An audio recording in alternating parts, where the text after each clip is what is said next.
2020 was one hell of a tough year. The 2020 meme is overdone at this point, but we all collectively, as a globe, endured a lot. Whether it was the bushfires that started the year, the cop murderers who were walking amongst us, or the orange man who tried to partake in the dumbest coup we've ever seen. Oh, and then of course there's that whole virus thing, which is still here. Welcome to 2021, coronavirus. It was a tough year for me personally too. Due to COVID, I lost my job, and being unemployed, while fun at first, isn't great. In that first month, you do have a lot of energy. I knew I would find something soon, so I didn't even worry about money. I moved to a new apartment, started writing and reading more than I had in years, got to releasing one video every 2 weeks like a much better YouTube creator, and then a second month went by, and another month, and by the fourth month, all I could worry about, all I could ever think about was money. I would count every dollar I was spending when I would go grocery shopping, and that constant nagging really wears on you. I was so constantly worried that even though I had significantly more time, I could barely work up the motivation to keep this channel going or do any of my other writing projects. A lot of days went by when just getting up out of bed and putting on some clothes and showering took a huge amount of effort. So I spent a lot of time on the couch, eating gross food and staring directly at the TV as I watched Community for the 7th time. Whatever it took just to wake up and get on to the next day. And I say all of this so that I can give out my first award for Best Things of 2020. And that award goes to you. Congratulations. You made it. Whether you were sick or unemployed, or simply cut off from the ones you love, you made it through the hellscape that was the year of 2020. So congratulations to you. You deserve all the applause in the world. You're the best overall thing of 2020, so post your acceptance speech in the comments below. Thank your mom, thank your dad, or don't thank them, they suck. But if there's one thing that kept us all going throughout the hellscape of the year that was 2020, it was the stream of content that came out across all of the streaming platforms. And here in Australia, because we did pretty good with coronavirus, we did get to go to the movies a few times and not get sick doing it, so that was fun. It was fun going to see New Mutants and not dying. So it's time to rank them all, really. Let's get into those awards, shall we? First up, we've got the most important award of all, probably. And that award, of course, goes to the best Pattinson. It was a good year for our Pats, the former vampire, at least in my life. I got to bear witness to his slow descent into madness in the lighthouse. And I also got super creeped out by his weird, talking like this priest guy in The Devil All the Time. But my favorite Pattinson moment of the year has to go to the moment after the Batman trailer dropped. I was talking about it with my sister and annual guest host on this channel, Emma Lucille, and I think she put it the best way. Great. Thank you for nothing. Yeah.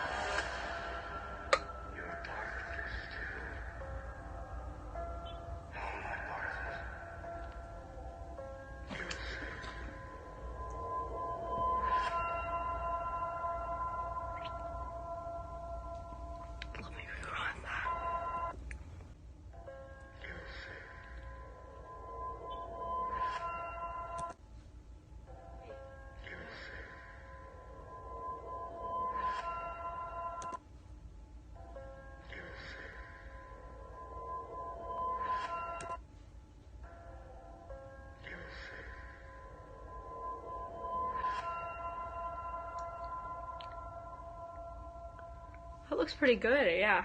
And so for that, Robert Pattinson, you charismatic angel, the Batman is the best Pattinson of the year. Next up is the 2020 award for Best Sound Mixing. And if you've been keeping up with all of the videos I've released on my channel this year, then you know, based on its like to dislike ratio, which movie is going to win this award. It's time for me to give my first official channel retraction. Tenet the movie is a masterpiece! Throughout its diverse and totally original action set pieces, it really makes you feel like you're on a boat in a loud engine room where you can't hear anyone else. And then it makes you feel like you're a nameless protagonist in a war zone where you can't hear what your friends are saying. No other movie in 2020 even attempted to create such an atmosphere, and that is why they are all lagging behind. And Tenet is the game of the year, 2020. Tenet the movie is a masterpiece. I hope you all came to this video signing up for terrible YouTuber impressions. And for that, the Best Sound Mixing Award of 2020 goes to me. Anyway, to give us a break from all of the depressing events of the year, the real world, you know, where you look outside the window and everything's wrong, a lot of super interesting but equally depressing documentaries came out this year so that you could stare at the TV and also feel super sad. So this is the category for most depressing documentary. We got The Social Dilemma to show us just how badly capitalism has fucked up the once promising, sharing, informational space that was the internet. We also got 13th, which serves as a really good introduction into how systemic racism is really baked into the foundations of society in America, especially when it comes to policing. But there's only one documentary that came out in 2020 that not only destroyed the viewer, but also emotionally destroyed the person narrating it. In David Attenborough, A Life on Our Planet, the titular narrator guides us through what would normally be a happy-go-lucky tour through his years of exploring nature through our Earth.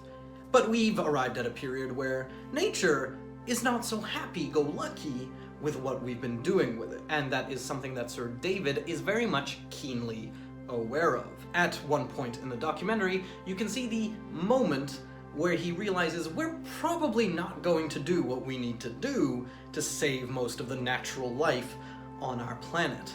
And in that moment, you can physically watch as his heart, soul, and life's work shatters into a million pieces. Well, we've destroyed it.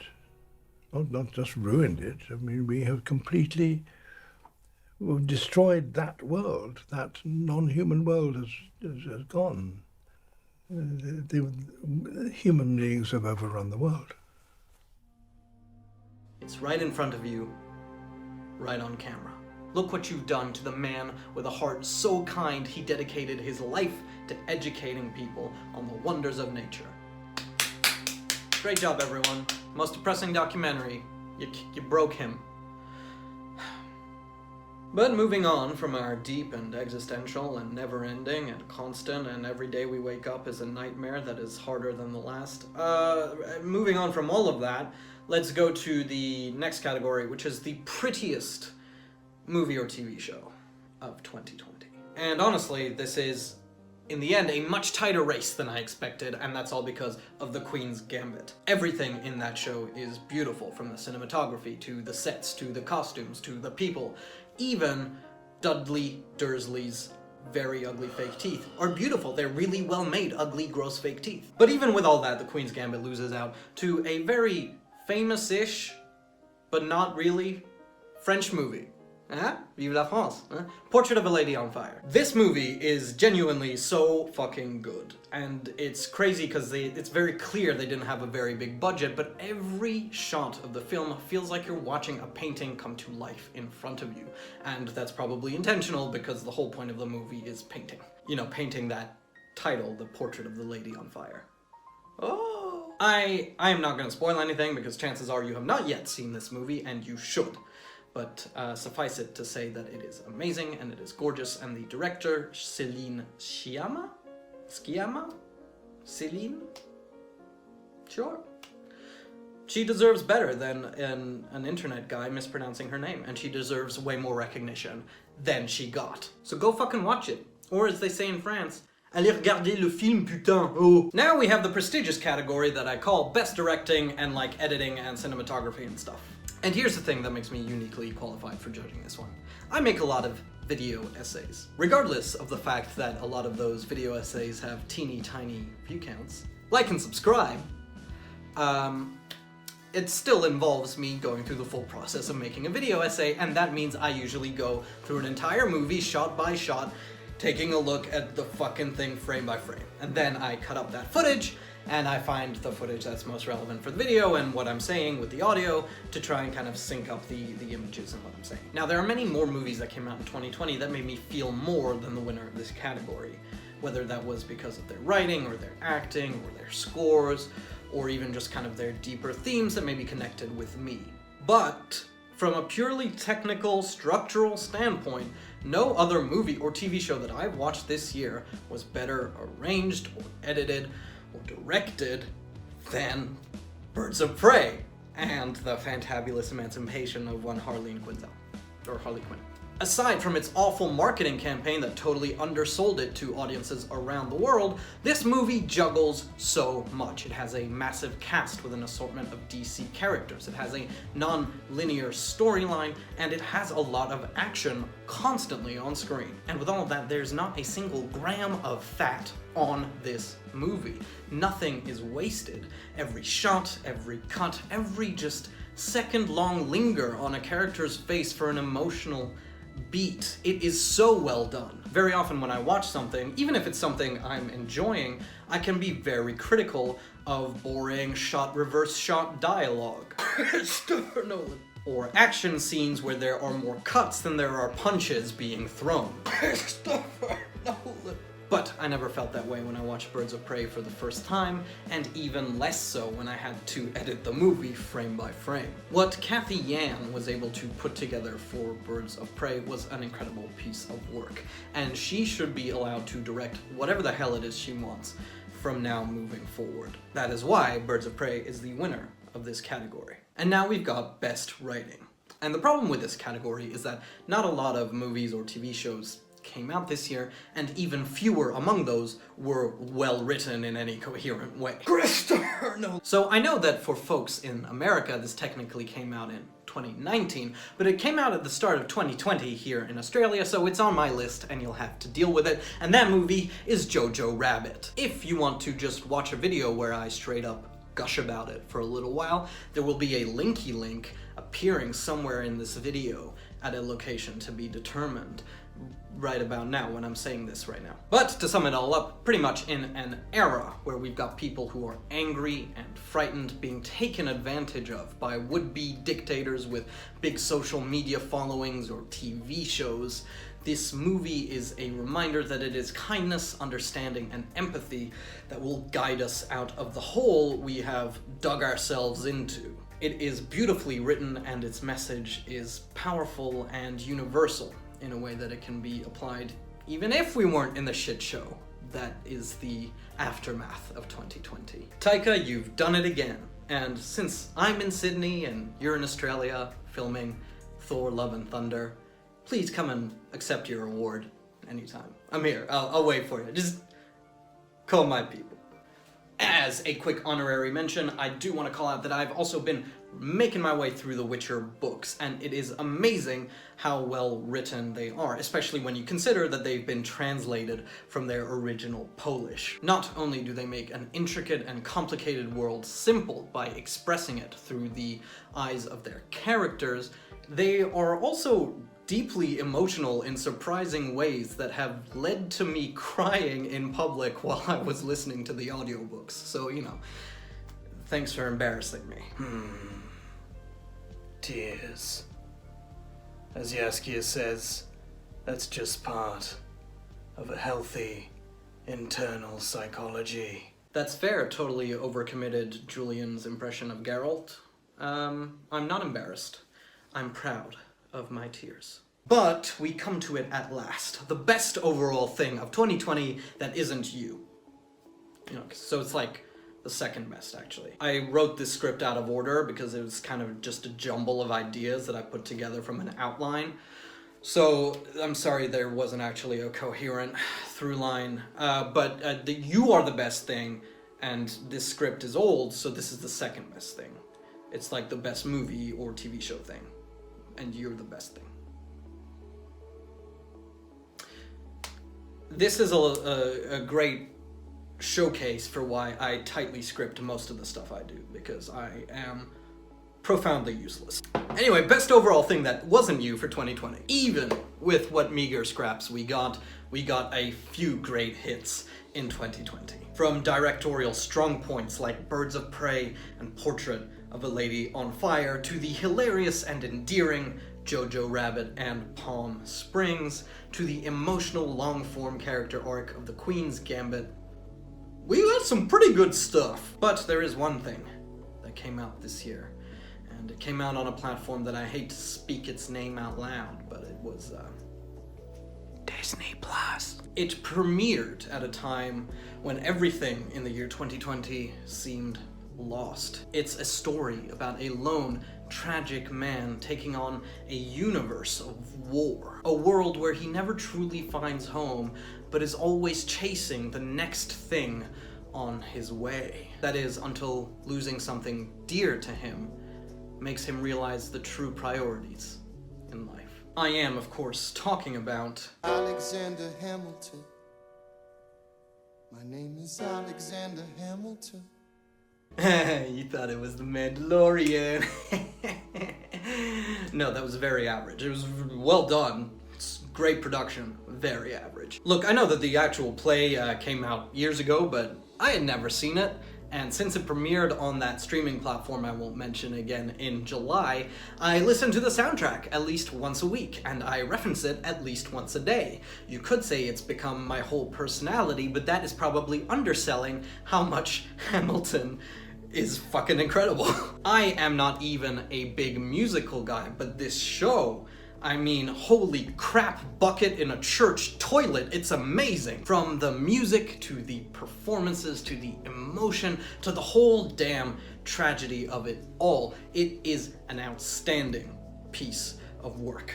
And that is why Hamilton is the best thing of 2020 that isn't you. It's the second best thing of 2020.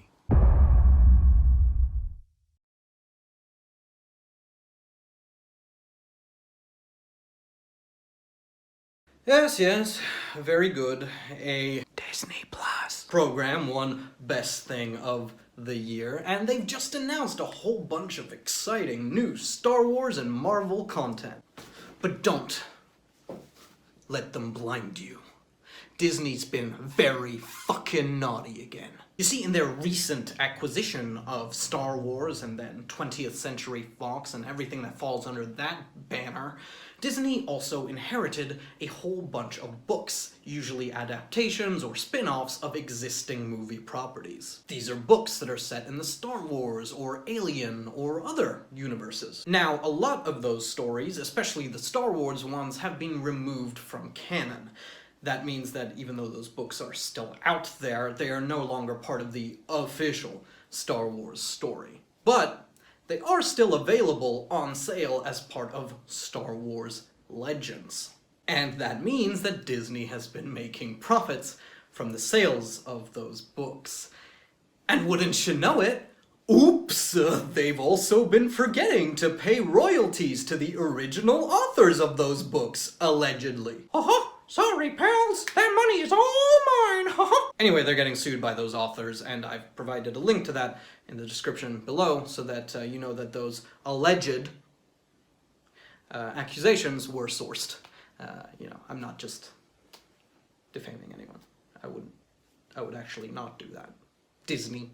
So there's the link. Anyway, suffice it to say that the empire of Disney's relentless march into content monopoly has not ceased while we were all locked inside with coronavirus inhabiting our streets. And yeah, I mean, fuck, maybe someone should do something about that, but they probably won't, so when it's just Disney and Amazon, it's pretty much our fault. So yeah, fucking Happy New Year, Happy 2021, we made it, congratulations. Fucking give me money on Patreon, cause like, I need it.